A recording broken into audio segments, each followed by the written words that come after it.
প্রতিটা চাকরিজীবী মানুষেরই কিন্তু সপ্তাহে একটা দিন ছুটি থাকে, কিন্তু আমাদের মতো চাকরিজীবীদের কিন্তু কোনো ছুটি নেই।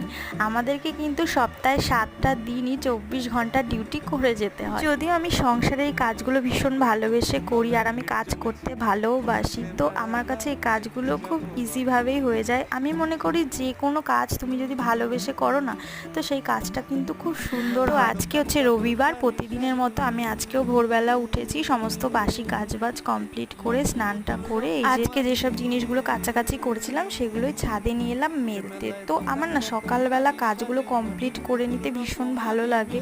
আমার বেলায় কাজ করতে সত্যি কথা বলতে কি ভালো লাগে না, তো যতটা পারি আমি সকালবেলায় কমপ্লিট করে নিই। আর এদিকে দেখো, কালকে রাত্রে বর কিছু ফল এনেছিল, সেটাই পুজো দেওয়ার সময় গুছিয়ে রাখছিলাম। এখানে ছিল আপেল, বেদানা, চেরি ফল, লেবু, খেজুর, আর এখানে ছিল কাঁঠালি কলা। তো আজকের ভিডিওটাই